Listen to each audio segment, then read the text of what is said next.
Halo guys, balik lagi di Diayu Kuskus. Kali ini aku mungkin dandannya agak swag gitu ya karena mau coba aja sih, mau coba-coba gitu untuk tampilan yang kayak gini. Jadi kali ini kembali lagi di Diayu Kuskus. Kita di sini mau menceritakan sebuah kasus yang lagi viral di Desember tahun 2021 ini, yaitu kasus dari Novia Widyasari.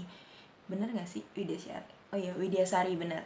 Jadi Novia Widyasari itu merupakan mahasiswa dari Universitas di Malang yang mengalami jatuh itu kayak kekerasan seksual juga, dan dia naasnya itu adalah bunuh diri di makam ayahnya sendiri gitu. Nah, kalau pingin tahu ceritanya kayak gimana, langsung aja ke kronologi. Oke, kita langsung masuk ke kronologinya. Jadi, semua itu berawal dari korban yang bernama Novia Widyasari yang diajak ke sebuah penginapan oleh pacarnya, yaitu yang bernama Randy Bagus, yang merupakan seorang polisi di Polresta Pasuruan, Jawa Timur. Nah, di saat itu Randy ternyata mencekoki atau memberi Novia itu obat tidur, hingga akhirnya Novia itu pun tertidur, dan di saat itu Randy melakukan sebuah pelecehan seksual terhadap Novia. Nah, 4 bulan kemudian, Novia baru menyadari bahwa dirinya itu tengah hamil. Hingga akhirnya ia memutuskan untuk menceritakan tentang kehamilannya itu kepada sang pacar. Tapi apa yang dikatakan sang pacar itu sangat menyayat hati Novia, karena sang pacar itu menyarankan Novia untuk menggugurkan kandungannya.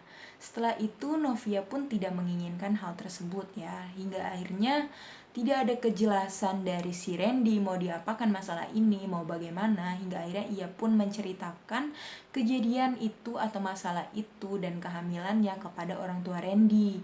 Orang tua Randy akhirnya pun mengajak Novia untuk makan bersama, tentunya bersama Randy, untuk membicarakan hal tersebut. Saat makan bersama itu, orang tua Randy menyatakan akan bertanggung jawab atas apa yang dilakukan oleh anaknya, dan mengajak korban untuk pulang ke rumah untuk berbicara dengan ibu Novia. Nah, akan tetapi saat sampai dan juga bertemu dengan ibunya Novia, apa yang udah dibicarakan tadi sebelumnya dengan Novia berbeda sekali dengan apa yang disampaikan kepada ibunya Novia. Jadi orang tuanya Randy itu mengatakan kalau anaknya dan juga Novia tidak bisa menuju ke pernikahan karena masih ada kakaknya yang baru aja menjadi anggota salah satu institusi penegak hukum, dan kakaknya juga belum menikah gitu. Nah, tak hanya itu, sang ibu Novia yang sebelumnya tidak mengetahui mengenai hal itu ya, masalah itu, ternyata mendapatkan teror. Jadi seperti ada suara bom di depan rumahnya, terus udah gitu tiba-tiba rumahnya mati selama 2 hari listriknya, kayak gitu. Nah, setelah itu Randy pun menghilang kembali gitu ya, menghilang kembali dan tidak ada kabar. Lalu hingga akhirnya ia mengirim pesan kepada Novia bahwa ia akan mengajaknya jalan, dan akhirnya Novia pun menyambut kabar itu dengan gembira. Nah, setelah si Randy itu menjemput Novia, ia ternyata membawa sebanyak 4 buah obat yang diberikan kepada Novia, dan Novia disuruh minum.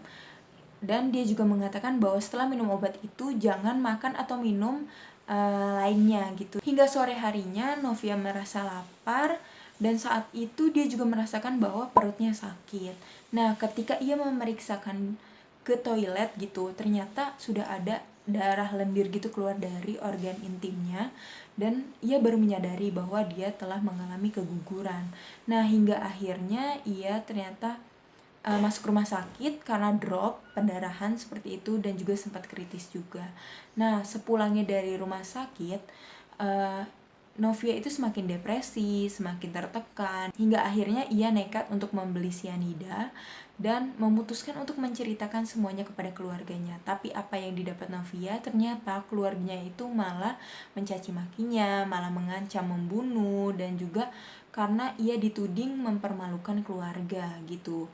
Nah, Novia semakin tertekan, semakin stres seperti itu dengan perlakuan yang diterimanya dari keluarganya, yaitu pamannya sendiri yang memakinya dan memberikan ancaman, sedangkan pada kondisi itu dia masih dalam keadaan stres dan juga tertekan gitu ya.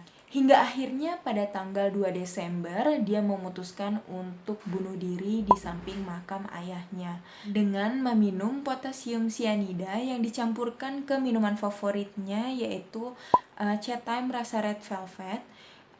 Dan semua itu karena ia udah gak sanggup lagi untuk menahan beban hidup seperti itu. Hingga akhirnya tagar Save Novia Widyasari pun menjadi mencuat di media sosial untuk memberikan sebuah dukungan walaupun dia sudah tidak ada, seperti itu. Mungkin itu sepenggal kronologi atau cerita yang saya bisa sampaikan, yang bersumber dari pikiranrakyatbekasi.com. Nah, ini mungkin kasusnya masih berjalan ya hingga saat ini, dan kita juga berharap gitu agar kasusnya itu dilaksanakan atau diselesaikan dengan seadil-adilnya. Dan kabar terbarunya ternyata Randy Bagus itu sudah ditangkap dan sudah ditetapkan sebagai tersangka.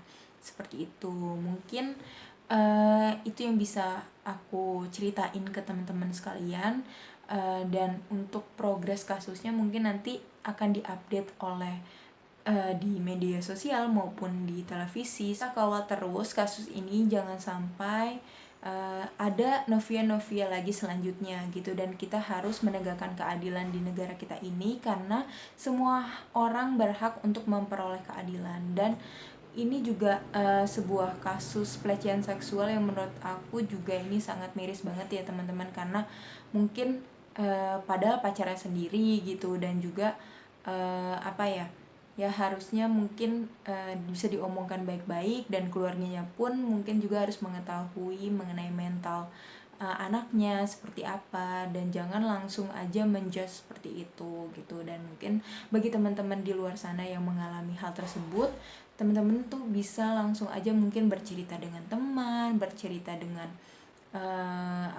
yang lembaga khusus mengenai kekerasan seksual kepada perempuan maupun anak, yang bisa mewadahi kalian mengenai cerita-cerita kalian, menampung keluh kesah kalian, dan mungkin juga bisa memberikan sebuah solusi yang lebih baik kayak gitu. Dan jangan sampai kejadian ini terjadi kepada teman-teman lainnya, dan kita juga harus lebih aware dengan sekitarnya, mungkin kepada teman-teman yang mengalami kejadian tersebut, karena di zaman sekarang ini mental health itu sangat penting dan sangat berharga banget, karena dari stres aja kita tahu kita bisa menghilangkan nyawa kita sendiri, dan juga bisa merugikan diri kita sendiri maupun orang lain. Semoga kasus ini bisa cepat selesai dan korban bisa memperoleh haknya sebagai warga negara dan keadilan di negara ini gitu. Walaupun memang korban sudah tiada, tapi